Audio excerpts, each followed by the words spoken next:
Kung may isang rapper sa Pilipinas na literal na pinangat ang eksena ng hip-hop, ito'y walang iba kundi si Flow G. Mula sa pagiging underground rapper hanggang sa pagiging isa sa pinakasikat na pangalan sa industriya ngayon. Pero paano nga ba niya nagawa ito? Ito ang kwento kung paano naabot ni Flow G ang rurok ng tagumpay. Lain narote matay ako na pailing. Mga naniwala di ko pwede biguin. Di ko pwede pakitaan na bitin. Mga tingin na kalang busugin. Bago makilala bilang Flow G, si Archie De La Cruz ay isang batang lumaki sa hirap pero may pangarap na baguhin ang buhay gamit ang musika.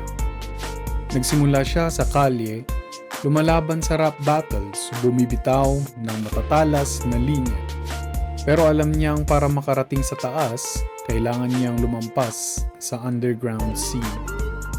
Ang pinakamalaking turning point ng karir ni Flow G ay nang mapasama siya sa X Battalion, ang grupong nagdala ng bagong tunog sa OPM rap. Kasama si Niscus Clee, King Badger at iba pang members, naging powerhouse sila ng modern Pinoy hip-hop. At nang lumabas ang kantang Hayaan Mo Sila, isang viral hit na literal na sumabog sa eksena, dito nagsimula ang hindi mapigilang pag-angat ni Flow G. Habang lumaki ang pangalan niya sa X Battalion, naisip niyang subukan ang solo career.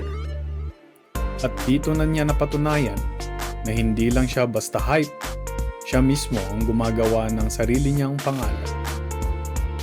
Sa kanyang mga solo tracks, ipinakita niya ang versatility niya mula sa hardcore rap, love songs, hanggang sa modern beats. Dito rin nagsimula ang collaborations niya sa iba pang artists tulad ni Glock 9, Yuri Dope, at iba pa. Pero hindi madali ang buhay ng isang sikat. Dumaan si Flow G sa maraming intriga, mula sa mga issue sa X Battalion, mga online beef, at personal na hamon sa buhay. Pero imbes na pabagsakin siya ng mga ito, ginamit niya ito bilang gasolina para patuloy na umangat. At dito natin nakita ang tunay na dahilan kung bakit si Flow G ay hindi lang basta sikat, kundi isang alamat sa paggawa ng sarili niyang daan.